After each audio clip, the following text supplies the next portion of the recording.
on today's Wish TV Channel 8. This is your only 24-hour news service. Coming up on News 8 at 5 o'clock, we'll have these stories for you. Should the owner of a stolen car be charged in the shooting of a would-be thief? We'll tell you why a grand jury will decide that question. Some emotional testimony in the State House Rotunda today. Families of drunk driving victims call for an open container law. Time magazine calls him the New Age Wizard of Oz. Todd Rundgren is in town tonight. I'll talk with him about how technology will affect your future.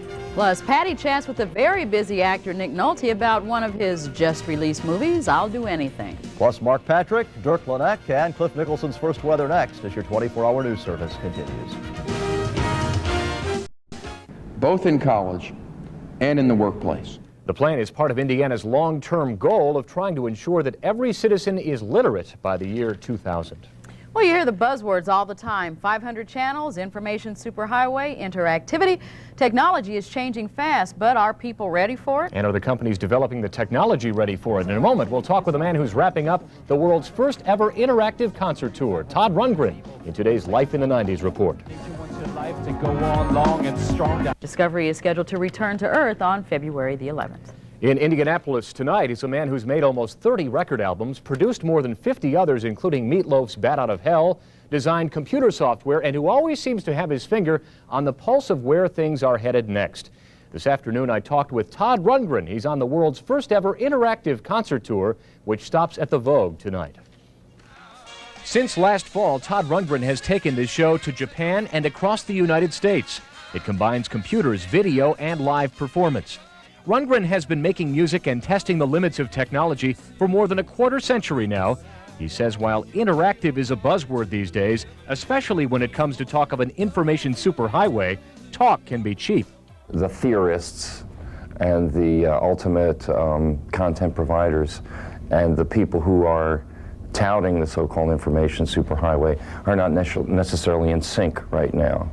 Rundgren says those 500 channel systems will be in our homes by the year 2000, but wonders what will they broadcast? While the technology will be available to send elaborate interactive programs into our homes, Rundgren thinks we may wind up getting a wider selection of old movies and sitcoms. There may be a lot of dissatisfaction on the part of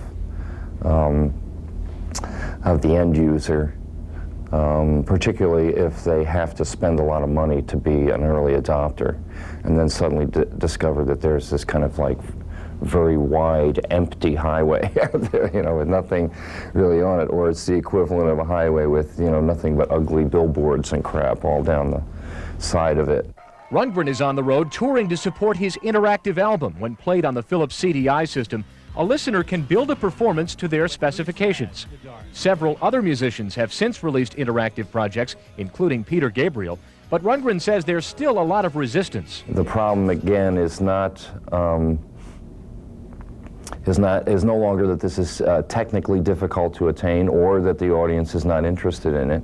The problem is that artists, you know, have something to lose, I guess, in moving into this area. In other words, most musicians don't like the idea of listeners reworking their material. But Todd Rundgren plows ahead. Last month, Time magazine called him the New Age Wizard of Oz, the man who pioneered music video and the one-man band concept, and now interactivity. It's just been sort of fortunate that, unlike most of the other things that I kind of get in the leading edge on, and then the timing is not quite right, and I run out of energy, or I run out of interest and go on to something else, or the audience just doesn't catch on to it or doesn't seem to express any interest in it. It's fortunate for me at this point that I've caught the wave at the right point. Todd Rundgren appears in concert at the Vogue tonight. Showtime is 9 o'clock. At last report, a handful of tickets were still available.